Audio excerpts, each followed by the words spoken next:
boa noite. Estamos aqui para nossa 40ª live, ou Jane Austen Lives, que esse projeto começou durante a quarentena. Agradeço a todos pela presença. Já já vou te adicionar, viu, Magda? Você foi a primeirona a entrar na live. Eu vou convidar, hoje a nossa convidada, né? Eu vou adicionar a Magda Veloso, e ela foi professora da Federal de São João del Rei, e estará conosco hoje para falar um pouco sobre tradicionalismo e feminismo nas obras da Jane Austen. E já vou te adicionar para a gente já matar a saudade logo. Bom, Magda, seja bem-vinda, sejam todos bem-vindos, quem está entrando aí. Estou aguardando a resposta da Magda e a gente já começa essa live. Muito bem, boa noite. Pode falar. Boa noite, Adriana. Que bom estar com você aqui. E muito bem, assim, tô percebendo que você tem ajudante. Como é que ele falou? Ele se intitulou o diretor. Eu sou o backstage, sou o produtor. Muito obrigada por aceitar participar conosco. É uma honra te receber. É a nossa 40ª live nessa quarentena, infelizmente, né, de pandemia, mas hoje o assunto vai ser para lá de bom, porque você vai falar sobre tradicionalismo e feminismo. Mas antes da gente começar, eu queria te pedir para que você se apresentasse, para você falar um pouquinho da sua carreira como professora de literatura, e a gente se encontrou, né, no encontro da Jane Austen Brasil, aqui em BH, mas, por favor, se apresente para os demais. Bem, eu fui professora tanto da UFMG até 93, mas na UFMG eu era professora de língua inglesa.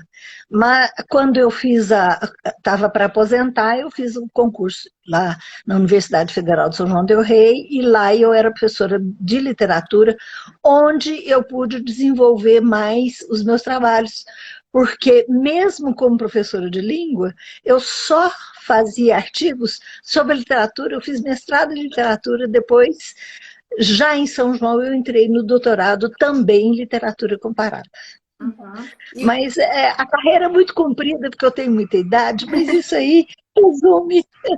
Mas você tem muita experiência, né? E você fez uma pesquisa tanto de mestrado quanto de doutorado sobre James Joyce, né?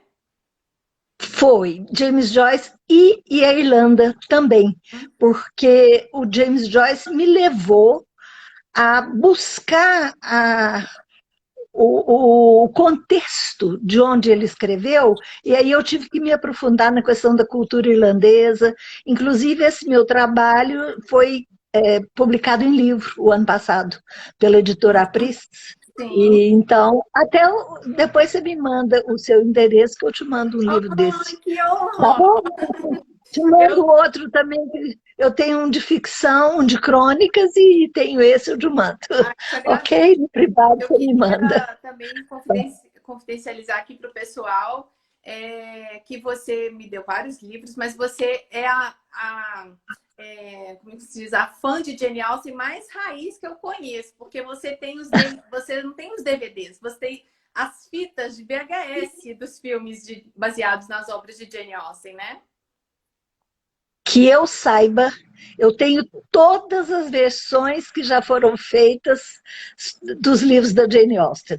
Agora eles estão fazendo o Sanditon, né? Uhum. Então nós estamos esperando, aguardando com ansiedade. Eu, quando estive na sua casa há um tempo, fiquei maravilhada com a sua biblioteca. Como a Lília disse, é uma experiência extraordinária poder contar com você nessa live de hoje. Mas depois a gente pode falar um pouquinho sobre essas questões, né, de fãs e até o seu trabalho com o James Joyce. Mas eu queria que você falasse, deixa eu seguir aqui, sobre o casamento no século XIX. Ok. Pode continuar. Adriana, antes de eu começar a falar, eu quero dizer duas coisas. Primeiro, é te agradecer também por essa oportunidade que você está me dando de falar da Jane Austen, que eu amo de paixão. A segunda coisa é que eu nem sempre fui uma acadêmica da literatura, mas quando entrei para a academia, eu já era uma grande leitora. Eu li Jane Austen jovenzinha, pelo prazer pelo romance. Uhum. Claro que na época eu não enxerguei nada daquilo que eu vim enxergar nas outras leituras, né? Uhum. Então é isso. Agora, eu estou com uma colinha aqui na frente, tá? Claro. Porque eu fiz uns lembretes, inclusive eu quero fazer depois alguma citação, aí eu não vou saber de cor e eu pus na minha colinha. Tudo bem. É o seguinte, quando eu dei o título, o tradicional e o feminismo, eu não quis fazer essa dicotomia, machismo e feminismo, entendeu? Porque Uhum. o tradicional realmente é o que se tinha antes. Uhum. Mulher não escrevia, mulher não tinha espaço. Tanto que tem aquele ensaio muito interessante da Virginia Woolf, quando ela, que é o quarto para si mesma, né? Que ela está falando sobre essa questão de como a mulher teve que abrir seu espaço, e foi o que a Jane Austen foi uma das grandes que fizeram essa. Muitas no século XIX, mas ela foi uma das grandes, né? Uhum. Muitas permanecem até hoje. Então, eu vejo nela aquela abertura para uma ideia feminista, numa ideia assim, de que a mulher também tem direito. É isso que eu estou chamando esse feminismo da Jane Austen. Sim. E eu vejo diversos exemplos. E o tradicional é porque ela aceita o tradicional porque faz parte do ambiente dela, né? Faz parte do background em que ela viveu a vida inteira, e ela foi criada, ela era filha de um pároco, né? E Uhum. então foi criada com todo esse tradicionalismo da civilização inglesa da época, né? Do século XVIII para o XIX. Então, essa questão que a gente vê no livro dela. Ela tem toda essa questão, a preocupação com o casamento, porque na época a única opção da mulher era fazer um casamento, Uhum. porque não havia jeito dela ser profissional. Ela ou fazia um casamento para ser independente, ou ficaria dependente a vida inteira de, por exemplo, um irmão, como foi o caso da própria Jane Austen, né? Que ele cedeu a casa dele lá, Chawton, né? Para que ela morasse com a mãe e a irmã, né? Uhum. Essa é a questão. Esse paralelo que eu faço. Uhum. Depois eu entro em mais detalhes. Ok. Ok? Com relação ao casamento no século XIX, é quase uma obrigatoriedade as mocinhas daquela época se casarem, né? Exatamente. Essa questão do casamento, até eu anotei algumas coisas aqui. Normalmente, os casamentos eram feitos por conveniência familiar. Uhum. As moças casavam cedo, e em Jane Austen tem exemplos de todo tipo. O que ela vai apresentar nas obras dela, que eu acho muito interessante, é a variedade de formas, de causas e de jeitos de se fazer uma dupla, de se fazer um casamento. Por exemplo, no Pride and Prejudice, geralmente a gente se baseia em todos os livros dela, mas para mim o Pride and Prejudice e o Persuasion são os mais queridos. Não vou dizer que são os melhores, mas os mais queridos. Por Uhum. exemplo, no Pride and Prejudice, a Charlotte Lucas se casa com o Mr. Collins por conveniência.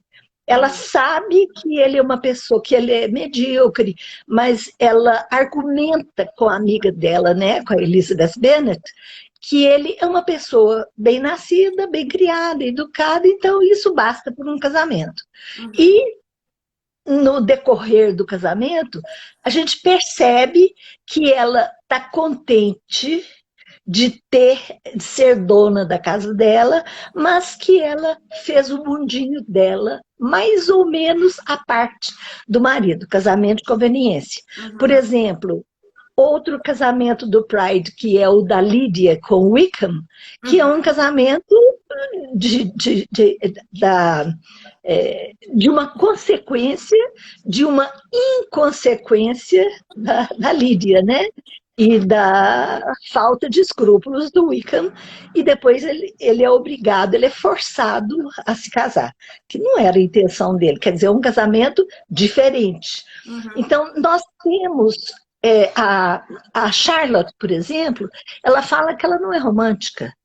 Então, para ela fica fácil de fazer um casamento de conveniência, porque ela já tem 27 anos, já está ficando para solteirona, as condições de casa não são muito boas, ela precisa dessa situação, né? E fica contente com isso. Bom, agora a gente vê que a conveniência era tão grande que tem exemplos em todos os livros, muitos dos livros dela, das impossibilidades. Por exemplo, a Marianne, o Willoughby, ele gostava da Marianne no Sensibility, mas não pode casar, porque ele não pode se casar com uma pessoa que não tenha meios financeiros, né? Mesmo no Pride, o Wickham fica noivo antes dele fugir com a Lídia, ele teve um noivado rapidinho lá, mas com certeza não explicita. Mas a família da noiva deve ter percebido e tirado a noiva, mas o noivado também era por conveniência. Por exemplo, a gente vê a Jane com Bingley no Pride and Prejudice. Eles são afastados porque a família dela não é conveniente, ou é extravagante, ou não é... Faladeira, né? Não tem aquela finesse que se espera e nem dinheiro, né? Então, nós temos diversos exemplos de tipos de casamentos. E temos os casamentos acertados, que é os que a gente vai falar na próxima sessão. Por exemplo, outro tipo de casamento de conveniência é da filha mais velha do Mansfield, Mary, eu acho que ela chama. Maria, né? Isso. Ela se casa por conveniência com uma pessoa que ela não está apaixonada, mas ela tem um caso extraconjugal, que no fim vai dar tudo errado. Porque aí tá essa questão do tradicionalismo também funciona. Isso não era possível naquela época, numa família considerada uma família de gente, de aristocratas, né? Digamos assim. E aí ela é afastada da sociedade, do convívio em sociedade, ela deixou o marido para fugir com outro, né? Pois é, e ela não pode mais usufruir daquela sociedade que eles estavam acostumados, né? Por causa desse passo em falso. Que é, de uma certa forma, o que eles conseguem resgatar com a Lídia, né? Porque ela também estava fadada ao esquecimento, né? Mas aí ela foi resgatada e fez-se o casamento, e ela, naquela frivolidade dela, se acha maravilhosa, né? Sai mostrando o anelzinho dela para as amigas quando passa pela cidade, etc. E ela hoje tem que perceber... Como se nada tivesse acontecido. Como se nada tivesse acontecido de errado, né? Quer dizer, o errado, eu estou me referindo à época, né?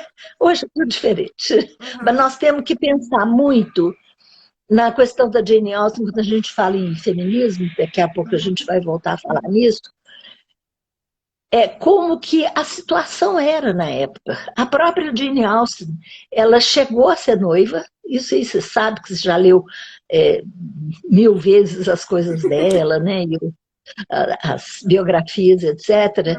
E depois ela voltou atrás e desfez o noivado. Quer dizer, exatamente, quer dizer, ela se arrependeu rapidinho, né? A gente fica pensando que pode ser que o que tenha levado a Jane Austen a aceitar fosse aquela necessidade que havia do casamento na época, né? Ou podia ter outros motivos também, que as pessoas especulam, mas tem muito a ver com isso, né?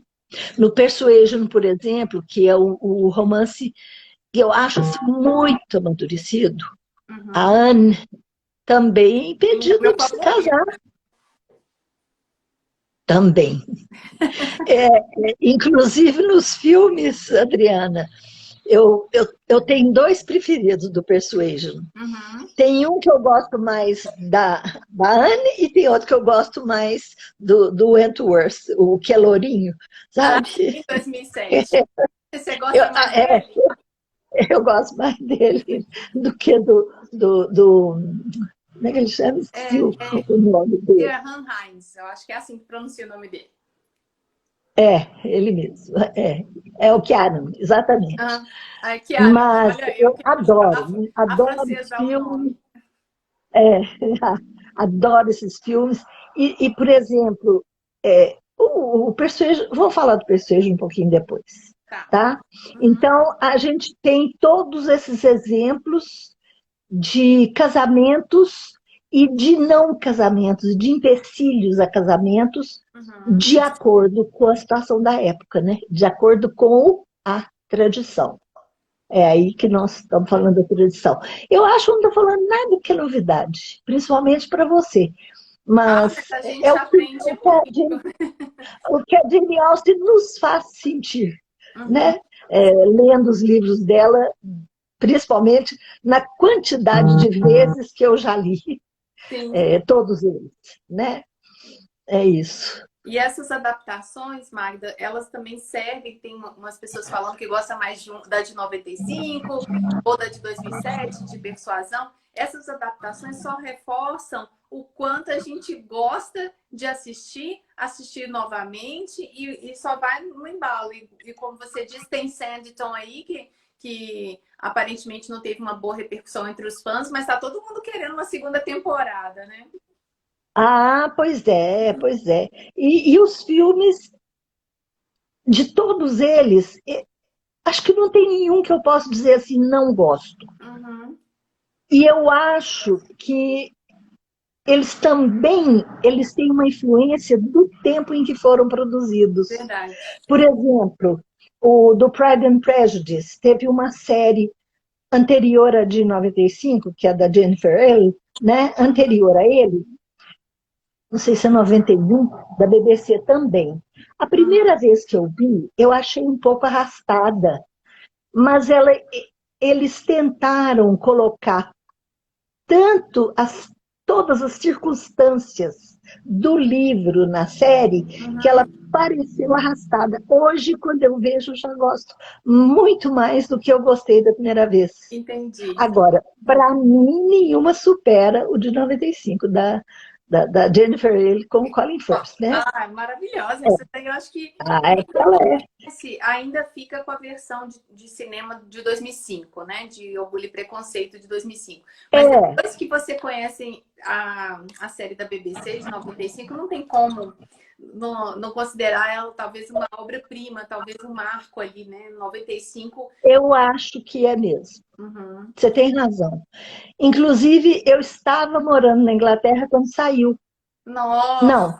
Não sei quando saiu, mas quando foi passada na BBC, eles passaram em séries todos os domingos, então eu ficava esperando a semana inteira para poder chegar o dia para a gente ver a próxima, o próximo capítulo, né? Como é que a gente chama? Sim, episódio. O próximo episódio. E então eu fiquei assim, encantadíssima. E a primeira coisa que eu fiz quando vim para o Brasil foi pedir, mas eu pedi através da Barnes Noble, porque o sistema inglês não funcionava para nós. Eu pedi em VHS na época, né? Aí eu pedi. Então, eu já tive não sei quantas versões. Eu tive essa, depois quando saiu em DVD eu comprei a do DVD, depois eu comprei uma coleção de romance em que veio o Pride outra vez. Aí eu vou distribuindo, cada vez eu dou para uma pessoa que gosta, né? Aquela mais antiga. As pessoas gostarem de literatura de um modo geral, né? Não só pois eu acho que é um bom caminho. Agora, a de...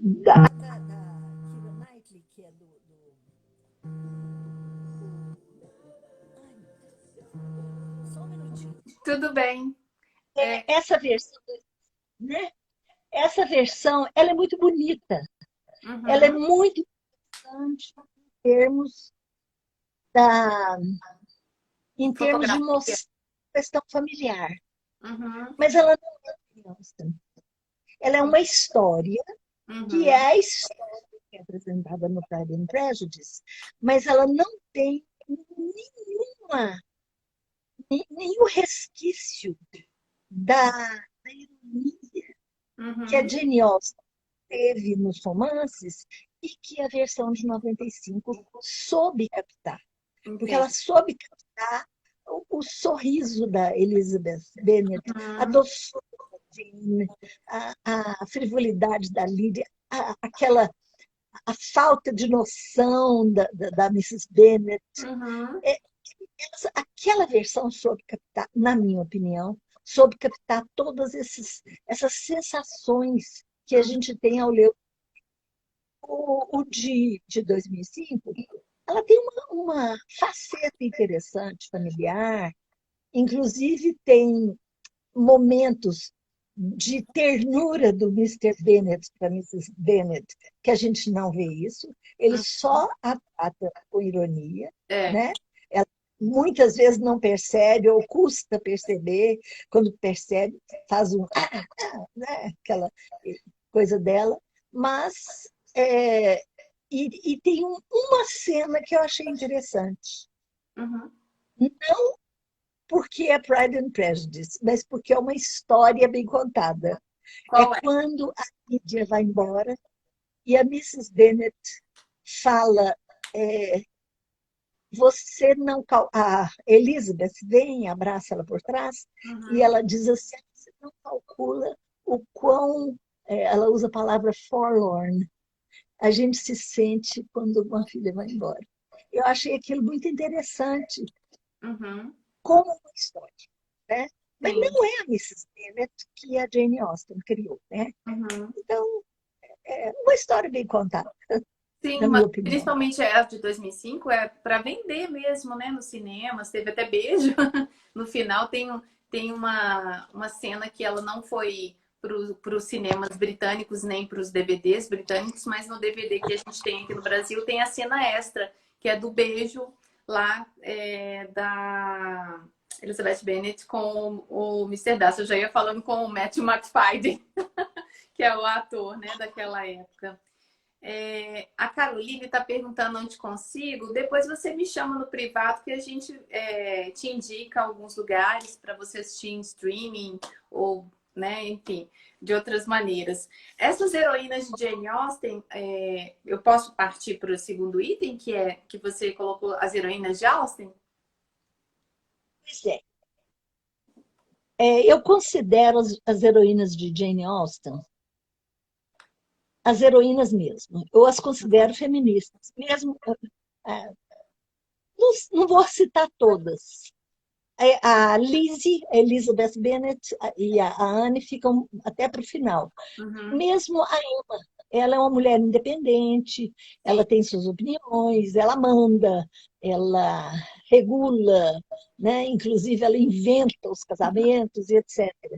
Então, eu acho uma das questões, uma das razões que eu acho a Jane Austen feminista é no traço que ela faz das mulheres. Uhum, Porque ela descreve todo tipo de mulher. Tem a Mary, que é aquela intelectual meio tapadinha, né, que gosta de fazer citações, tem a Lídia, que é muito cabeça voada, tem as órfãs, tem a Charlotte, que é prática, tem a Jane, que é doce, e tem a Lizzie, que é forte. A uhum, Lizzie, que é forte, a Eleanor é uma pessoa forte também. A Eleanor, ela segura os sentimentos dela, que, na verdade, no filme da Emma Thompson, eu acho que a cena mais bonita do filme é quando ela descobre que ela pode se casar com o Edward. sim. E Nossa, que ela, eu assisti esse final de semana muito emocionante. pois é, eu acho que a reação dela é aquela reação assim de você soltar tudo aquilo que você tem reprimido sem dizer nada, Sim. né? Ela solta na expressão, no que ela está segurando ali, né? Aquilo eu Uhum. acho lindíssimo, uma interpretação muito bonita. Então, são mulheres fortes. A Jane Austen tem aquelas características, na maioria dos livros, que é uma heroína que adoece, que aquilo vai causar uma virada na Uhum. história, né? Em todas, quase todas elas têm um acontecimento Sim, parecido, que marca, né? mas eu acho que quando a Jane Austen criou uma Eleanor, uma Anne, porque a Anne, que eu também quero falar dela, mas eu não sei se eu falo aqui. Vou falar aqui porque a gente vai Pode emendando falar, os matar a assuntos. curiosidade, que é a minha obra favorita. O que eu gosto muito no Persuasion, eu vou falar da Anne como heroína, não estou fugindo do assunto, não. O que eu gosto muito do Persuasion é que eu acho que, por ter sido o último livro o romance que ela escreveu, eu imagino que ela estivesse mais amadurecida, tanto na vida dela, nas observações, na escrita. Uhum. Não que a escrita primeira dela tenha nada a ser melhorado, não, acho que não. A Uhum. escrita dela é maravilhosa o tempo todo, porque o Pride and Prejudice, por exemplo, foi um dos primeiros, né? E aquela maravilha Uhum. dos parágrafos grandes, mas bem entoados, etc. E das descrições irônicas das personagens e tal. Mas eu acho que o Persuasion é mais amadurecido, inclusive, eu acho que ela teve mais liberdade, a Jane Austen teve mais liberdade de falar sobre a paixão.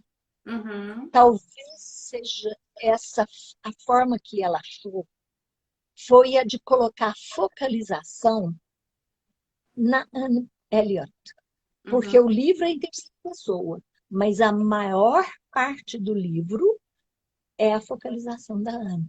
Você percebe, apesar de ser terceira pessoa, está tudo vindo como se a câmera cinematográfica estivesse com a Anne.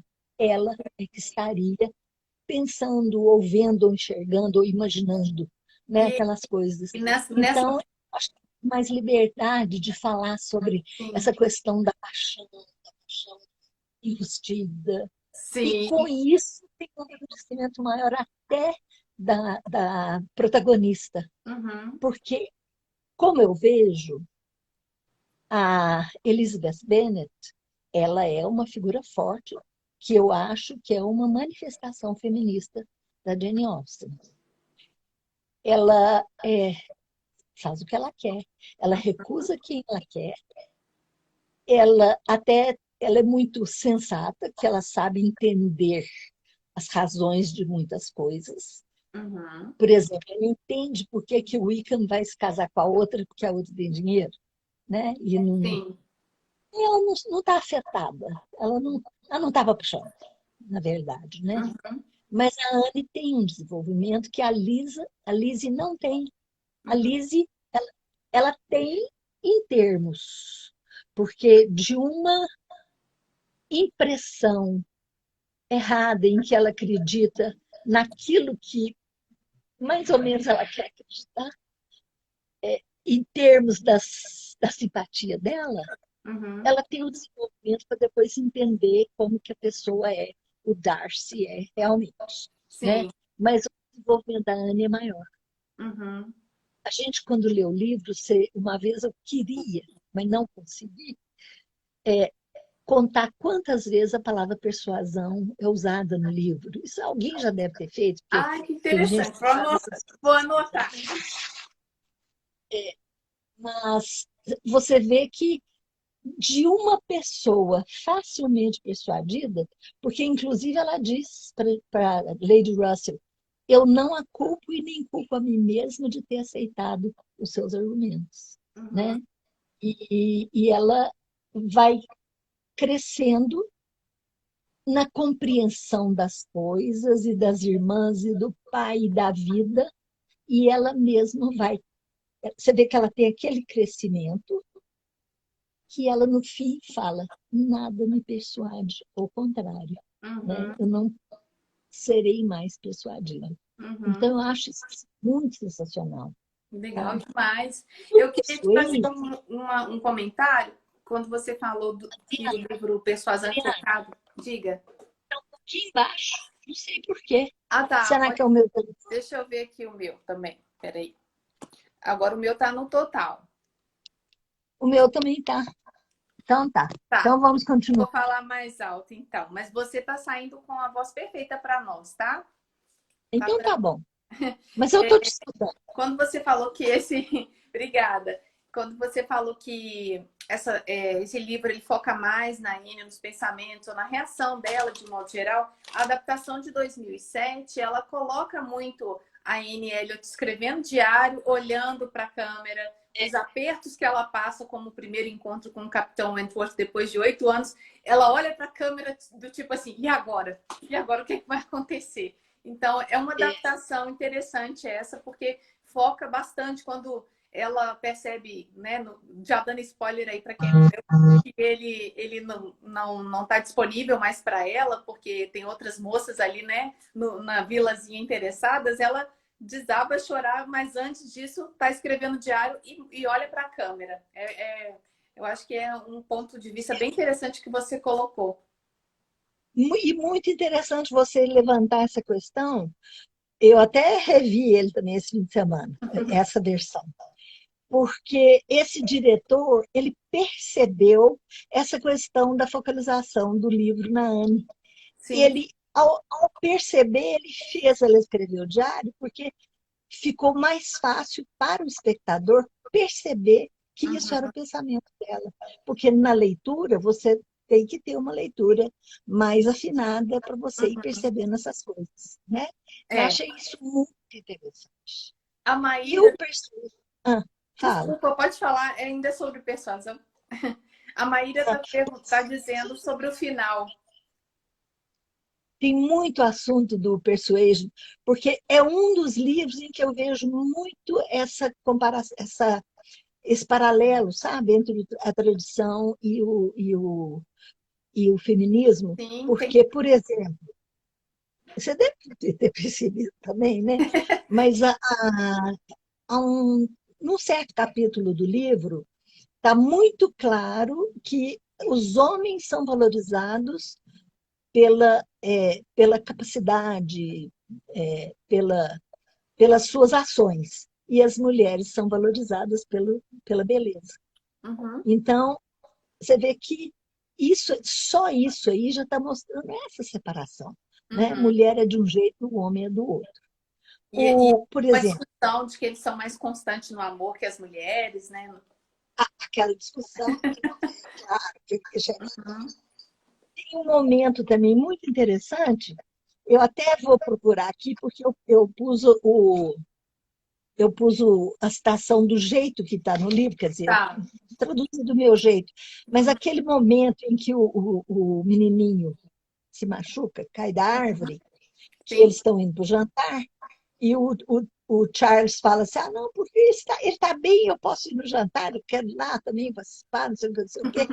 A Mary fica bicanca, né? E ela diz algo, quer ver? Como, deixa eu ver se eu acho o pedacinho aqui, onde que eu pus. Ela vira e fala assim, sorte minha. Toda vez que alguma coisa desagradável acontece, os homens com certeza se esquivam. E Charles não é melhor que ninguém. Quer dizer, Olha. isto é uma frase que hoje as mulheres ainda falam. Uhum. Pois é, você pode, eu não posso, Sim. né? Eu me lembro mesmo, na minha vida, eu tive um pai que não era machista, aparentemente. Ele era Uhum. aquele machista protetor. Mas ele ia para o cinema, ele ia para concertos, ele ia. Tudo ele fazia. E a Uhum. minha mãe ficava em casa tomando conta das crianças. E não tinha briga, não. Não tinha conflito. Por quê? Porque era o tradicional. Uhum. Então, no Persuasion, ela está mostrando isso. E quando a Mary fica, né, é, com raiva dessa situação, que a Jane que a Anne diz para ela que ela pode ir, ela diz para Mary, tomar conta de um enfermo não é próprio do homem, não está em seus atributos. It's Uhum, not their nature. uhum. Olha para você ver E como que é uma questão construída socialmente, né? Essa questão, né? Do homem não como saber se, cuidar. como se não fosse cultural, Uhum, né? sim. Não está na natureza dele, né? A Maíra falou uma Todos coisa são crianças, há uns mas a minutos. prioridade da mãe, Uhum, seus próprios sentimentos exigem isso. Tipo, ser mãe que é ser mãe sofrer no paraíso, né? tem Aquela padecer no questão paraíso.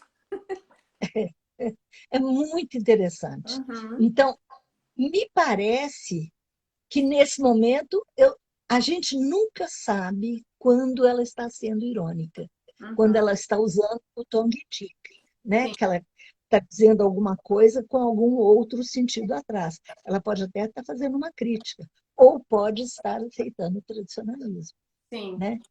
Então, isso são aspectos assim, muito presentes, eu acho, né? E é interessante que é um registro de uma época que, se tivesse mudança, se tivesse acontecido algumas mudanças na atualidade, a gente ia falar assim: nossa, que coisa mais estranha, um homem não saber cuidar do próprio filho, mas isso acontece até hoje, né? Isso é muito comum, né? A criança adoecer, quem fica de plantão é a mãe, né? E eu sou de uma lavra de leitores que eu acredito muito na questão de você se embrenhar pelo livro, mas saber a questão do background, do Uhum, contexto, sim. porque você tem que perceber o que aquele livro está mostrando. As duas funcionam as duas coisas. Você pode saber o contexto para entender o livro e você pode aprender o contexto através da leitura de um livro, de um Uhum, romance, do que for. Né? Então, sim. isso eu acho muito interessante. E eu vejo que ela discute isso o tempo todo. Uhum. Agora, nós não podemos esquecer daquela cena que você lembrou, né? Da discussão que ela tem com o Harvey Isso. sobre Fantástica. que eu acho assim belíssima, que ele, quando ele fala, até reproduzir aqui também, Uhum. que ele diz assim, pobre Fanny, que é a moça que faleceu, né? Ela não teria esquecido tão rapidamente, não era da natureza dela. E Uhum. a Anne não é natureza de nenhuma mulher. Aí Uhum. ele fala, você está dizendo que isso é da mulher? Aí ele fala, é o contrário. Uhum. Todos, prosa e inverso, eles estão Dessa. dizendo que a mulher é que ficam naquela que esquece rápido, Elas que ela são inconstantes, né? aí ele mesmo diz, mas você vai argumentar que essas histórias todas são escritas por homem. Uhum. Então, olha como que a Jane Austen está mostrando que quem conta as histórias são os homens na época dela, né? Claro que teve outras mulheres que, Sim. mesmo depois dela, né, as Bronte, por exemplo, que vieram Uhum. uns 30 anos depois, que também fizeram história na literatura, mas era uma porta para ser aberta. E Uhum. veja como ela abriu essa porta. Sim. Tem uma autora, Adriana, que eu gosto muito, não sei se você já leu algum romance dela, que ela chama Georgette Heyer. Você Eu conhece? não, eu conheço, mas nunca li nada. Pois, eu já li tudo dela porque ela é divertidíssima. Os Uhum. livros dela são leitura para se divertir. Uhum. Mas ela tem muito estilo da Jane Austen, sabe? Quer dizer, eu acho que ela se inspirou muito na Jane Austen, porque ela escreve sobre a época da regência, a época de Napoleão, Sim. a época do século XVIII, XVII também ela fala, etc. E ela tem um romance que chama Sylvester, que é o Uhum. nome do Pode duque notar. lá, e que tem uma mocinha órfã de mãe também, mas muito judiada pela madrasta e tal, mas que escreve um romance.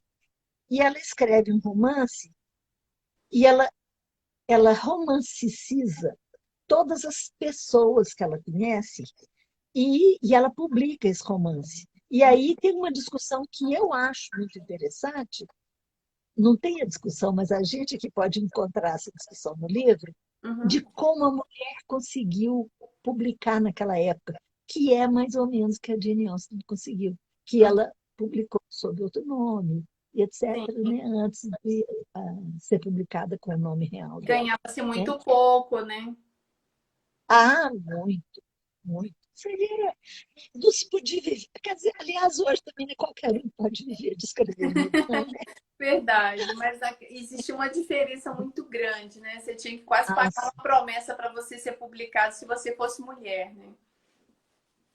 é, é. Ou então a gente paga para publicar, porque o meu Sim, primeiro livro eu paguei para publicar, é, que não era um livro de crônica. Quem é que se interessar por publicar um livro de alguém desinteressado, desconhecido, né? Então, o é mercado isso aí. é muito complexo, né? Para a gente entender, assim, não é só uma editora querer apostar, ela também tem que ter um retorno, né? Tanto hoje É. quanto naquela época, né? Pois é, porque eles sabem, eles têm os que sabem o que vende, né? Uhum, Então, a gente vê isso muito em filme também, né? Dos uhum. os Sim, com editores, certeza. das editoras, etc., que é muito interessante. Eu tenho duas perguntas aqui da Maíra Botelho. Ela falou naquele final de Persuasão, eu acredito que ela esteja falando de Persuasão 2007. Ela fala que não gostou daquele final, que é bem estranho, a Anne Elliot correndo pela cidade de Bath. Mas eu acho que, assim, pelo menos, por favor, me corrijam, então compartilhe a sua opinião. Eu acho que mostrar uma Anne Elliot bem louca, correndo desvairada pela cidade, depois que ela leu a carta do capitão, para mostrar o quanto ela era contida o tempo todo, né? E depois ela meio que se libertou, porque correr na cidade de Bath não é para qualquer um também, não, porque lá é uma cidade que também tem algumas ladeirinhas, não é como Ouro Preto, mas tem umas subidinhas assim que não é fácil de percorrer assim, correndo, ainda mais com espartilho, com roupas daquela época, né? Se bem que não sei se nessa época já tinha espartilho, não, porque aquele estilo Josefina, eu acho que Eu acho que aboliu o é uma espartilho. espécie só para dar um ajuste, né? Não chega a ser É, aquele espartilho que prende a respiração não é aquela depois. questão da Antonieta, né, da Maria Sim, Antonieta. exato, bem Mas, lembrado. Adriana, eu acho que você tem razão. A Anne Elliot, você sabe qual o único senão que eu coloquei naquele final é Uhum. que eu acho que o diretor devia ter mandado soltar um pouquinho o cabelo da Anne, que é muito espichadinho, Sim. para mostrar um pouco dessa dispersão dela, sabe? Porque a corrida dela é realmente isso que você está dizendo. É uma liberação de toda aquela contenção de 8 anos, Uhum. talvez mais, né? Porque a gente imagina que desde a morte da mãe que ela tenha ficado sob aquela ignorância, ela foi muito ignorada pela irmã e pelo Sim. pai, né? Aquele traste que ficava Uhum. ali, que era boa para fazer as coisas que a gente queria que ela fizesse, né? Uhum. Assim como Mary a chama para tomar conta dela, para ser Uhum. companhia. Não é porque ela gosta da Mary, é porque ela precisa de alguém que fica in attendance, né? Uhum. Lá por conta dela, né? Sim. Então, realmente, e ela no livro, eu acho que mostra, não fala da corrida daquele É. jeito, mas o livro mostra muito também essa contenção dela, porque ela vai descobrindo as coisas aos poucos. Uhum. Nenhuma das versões cinematográficas deu a razão exata do mau caráter do William Elliot, né? Uhum. Do herdeiro lá. Sim. As razões foram mais profundas, mais complicadas, e ela vai absorvendo aquilo tudo, né? Uhum. E tem um diálogo muito interessante no livro, em que a Lady Russell, está dando a ela um estímulo para que ela aceitasse casar com Sim. o Elliot. A gente fica pensando, porque ela seria dona do Kellynch, né? Que Uhum. era o lugar dela, o home dela, a casa, o Uhum. lar. Seria ideal que isso acontecesse. Mas ela pergunta a Lady Ross a um certo momento assim, mas como que ele mudou tanto? Como que ele pode ter sido, era uma pessoa e virou outra pessoa? Quer Uhum. dizer, a gente está vendo essa a sensatez do pensamento da Anne. Ela não está aceitando, que eu acho que isso também é uma marca do feminismo da Jane Austen. A Anne não está aceitando o que é dito para ela, o que é Uhum. mostrado apenas. Ela Sim. vai mais fundo, né? Então, eu acho isso muito interessante. E quando ela sai correndo, realmente, ela se solta e naquele desespero, porque ela não quer perder mais aquela oportunidade, né? Sim. E E depois daquela carta, Magda, até quem não faz maratona, resolve fazer a maratona. Resolve correr atrás do capitão. Tem só uma pergunta que eu também fiquei curiosa de saber sua opinião, também da Maíra, que ela perguntou se lá em Abadia, se a Jane Austen se tem esses traços feministas, porque Abadia foi um escrito mais jovem, depois que ele foi publicado após a morte da Jane Austen, já com uma revisão, né? Se a Catherine, pela situação que ela vive ali, ela pode ser considerada uma heroína também à frente do seu tempo. Ou não ela sei.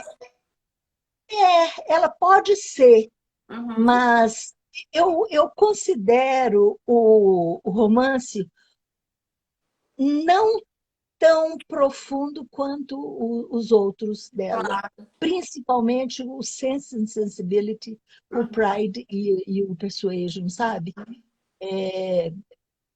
A transformação da Emma é uma transformação grande, mas eu ainda prefiro a narrativa Uhum. desses três que eu cedi. Uma vez eu escrevi um pequeno artigo, um artigo pequenininho. Eu estava aqui ainda na UFMG nessa época, que eu denominei, tipo assim, se é que eu me lembro bem, Pride and Prejudice, Sense and Sensibility em Jane Austen. E aí eu fui dissecando as palavras para Uhum. mostrar como que ela usa o Sense and Sensibility no livro, e o Pride and Prejudice no outro livro, mas que ela usa essas quatro palavras em todos eles, a Uhum. noção dessas palavras ela usa, e em todas as versões que as palavras possam significar. Uhum. Porque no Pride, por exemplo, o Darcy fala, né? Pride, é, seja como uma autorreferência, é, é, não é ruim, é bom, Uhum. né? Mas que Pride que é bom e que Pride que não é bom, porque assim, existe Uhum. os dois. O outro é o Pride que você se considera melhor do que os outros, que Uhum. foi o que ele demonstrou até um certo momento do romance, né? Até metade do romance, digamos. Foi Uhum. preciso da Elizabeth dar um tranco nele para ele poder acordar, né? E Verdade. que é muito interessante. No Pride tem essa questão que eu acho muito boa, que é da influência que um tem no outro, porque Uhum. um vai aprender com o outro muitas coisas, né? Verdade. E o Northinger, eu acho assim, eu não acho o livro o maior, assim, tão. Não é um livro que eu leio tantas vezes quanto eu leio os outros, Uhum. sabe? Eu acho que ela tem umas características assim mais avançadas também, que a Jane Austen não podia deixar de colocar essa posição dela de mulher, que Uhum. quer um lugar no espaço, um espaço no mundo, Sim. né? Nas Verdade. heroínas dela, né? E nas Lady Susan também, né? Que a Uhum. Lady Susan é danadinha, né? Nossa, eu assisti a adaptação no cinema aqui em BH e eu fiquei olhando, eu ficava olhando de vez em quando a reação do público, da plateia. Eu fiquei pensando assim, será que as pessoas já leram? Porque, né, assim, ela arranca boas risadas por causa da É, falta. Ela é muito cara de pau, na verdade, né? e a Kate Beckinsale faz bem a beça, né? Pá, acho que foi uma Eu oportunidade concordo. muito boa para ela, né? Para Kate É, Beckinsale. é Ó, tem isso. alguém dizendo aí, acho que é Luana, vovó, você arrasa. que ela diz? Luana, vovó, você arrasa. Que ótimo. Eu ou você, Adriana? Não, eu ainda não tenho medição para nem que saibam digitar muito menos. Você tem uma neta chamada Luana? Tem. Ah, sim, é para você, então. Bom, ô Magda, Mas ela não leu nenhum ainda, viu, Adriana? você está intimada, viu, Luana? Pois é, preciso de ler. Eu vivo catequizando, mas tem umas coisas que não adianta. Mas depende da época, da fase, né? Das pessoas, Jane Austen. Ela estudou de letras. Então ela vai ser E ela estudou de letras. Mas o negócio dela é linguístico. Então, ela ainda chega lá da Jane Austen. Deixa eu te falar uma coisa. Nós temos 10 minutos agora, 9, né, na verdade. Aí eu queria que você encerrasse, porque senão a gente vai ser cortado, né, pelo Instagram, para você falar sobre esse tradicionalismo e feminismo. Aí você fica à vontade. A palavra está com você. Pois é, mas eu não tenho 10 minutos para falar, porque a gente foi desenvolvendo o assunto. Nós fomos desenvolvendo o assunto durante o tempo, né? O que eu considero assim de vanguarda da Jane Austen é ela estar dentro desse tradicionalismo, porque a Inglaterra do século XIX foi uma Inglaterra muito fechada, né? Quer dizer, no final, com a Rainha Vitória, ficou mais fechada dentro daquele moralismo vitoriano do que antes ainda, né? Mas já tinha os elementos que transformariam a Inglaterra naquele moralismo excessivo, né, do final do século. Mas o que eu acho extraordinário nela, e eu acho que é o avanço que ela fez, primeiro foi ter a ousadia de ter publicado o livro dela. E segundo, que ela publicou o livro dela é sobre mulheres, né? Quer dizer, mesmo que ela tivesse essa ousadia de fazer um livro, mas que fosse nos moldes do masculinismo, né, de antes, que dos homens que falavam das aventuras. É claro que já havia tido o corte das histórias, por exemplo, dos grandes primeiros romances, né, grandes romances. É interessante que em português a gente só tem uma palavra romance e em inglês você tem o romance e o novel. Sim. Porque já havia feito, na época da Jane Austen, ela estava chegando do momento em que havia tido a quebra do romance para o novel. Porque o romance é mais o tipo do Tom Jones, começou lá com o Don Quixote, né?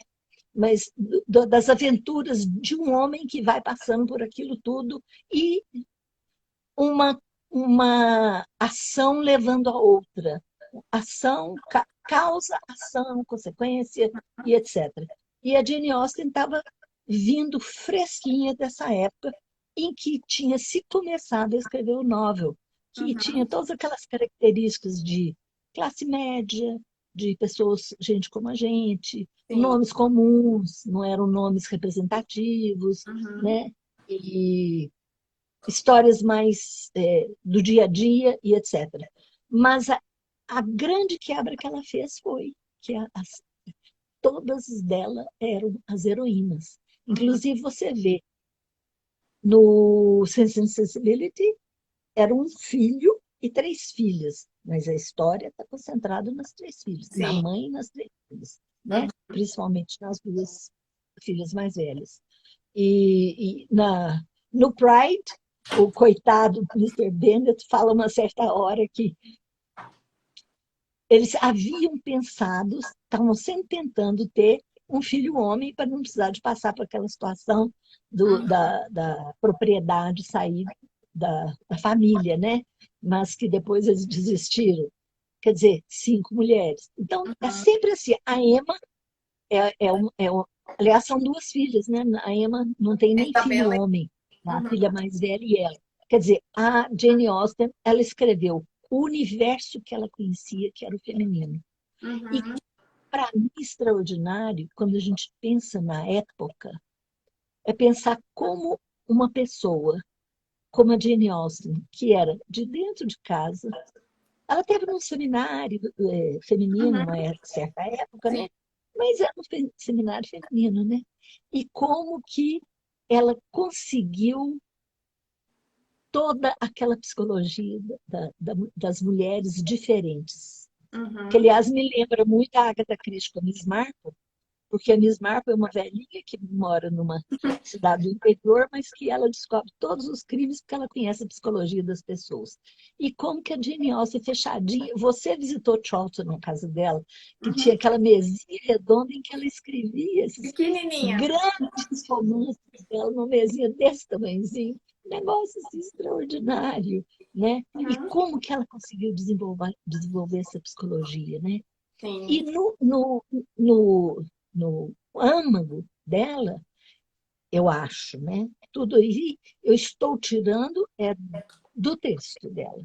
Eu não Uhum. conheci, não sei qual a intenção dela, Sim. mas o que a gente percebe é que é aquela vontade de mostrar como que a mulher, o valor que a mulher tem por si só, Uhum. né? Que é essas grandes heroínas que ela criou. Então, para mim, quando eu falo em tradicional e o feminino, e o feminista, é exatamente isso. Como que dentro desse tradicional tão forte, tão marcante daquela cultura de época, sai uma Jane Austen com essa roupagem toda dessa apresentação dessa mulher forte que sabe o que quer e faz o que quer, né?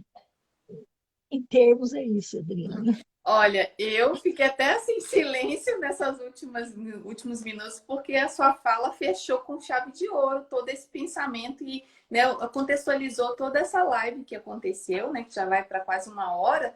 E eu queria te agradecer muito, Magda, por todas as vezes que eu te encontro, esse show aí de sabedoria, de conhecimento, de literatura. Queria que, eu não vou lembrar seu nome completo, que é um nome bem chique, né, com vários sobrenomes, mas que você dissesse para que as pessoas procurem o seu trabalho no repositório de teses e dissertações da UFMG. E aí te Ah, agradeço e deixo a palavra com você para a gente encerrar. ok. Eu também tenho que te agradecer muito, Adriana, porque eu estou aqui fechadinha na minha casa, nessa, co- com medo da Covid, não saio daqui, estou só lendo, escrevendo e etc. E tive essa oportunidade da gente ter esse diálogo hoje. Obrigada, viu? Obrigada. E a todos que nos escutaram também. Meu nome todo é Magda Veloso Fernandes de Tolentino. Uhum. Não é um nome nobre, não, viu? Magda Veloso, meu nome de nascimento, e o Fernandes de Tolentino eu herdei com o casamento naquela época em que a gente herdava o nome do Sim. marido, né? Uhum. E então ficou esse trem deste tamanho. Ficou maravilhoso. Mas, pois é, eu agradeço muito, viu? Foi um grande Obrigada. prazer. O prazer foi nosso e só queria registrar que você não deve ter acompanhado vários ex-alunos seus comentando das saudades das suas aulas e quanto você é querida por ter sido professora deles, viu? Parabéns, que essa é uma memória que fica. Pois é, foi o que eu gostei de fazer na vida. Fiz com muito prazer. Que bom. Que bom compartilhar Tá, os minutos, né? São pouquinhos, né? 59 minutos, mas eu agradeço a todos e vai ficar salvo no YouTube para quem quiser depois assistir, tá bom? ele fica salvo no Instagram. No Instagram e no YouTube também. Obrigada, Magda. Boa noite para todos. Obrigada, grande abraço, Adriana. Tchau, tchau. Tchau.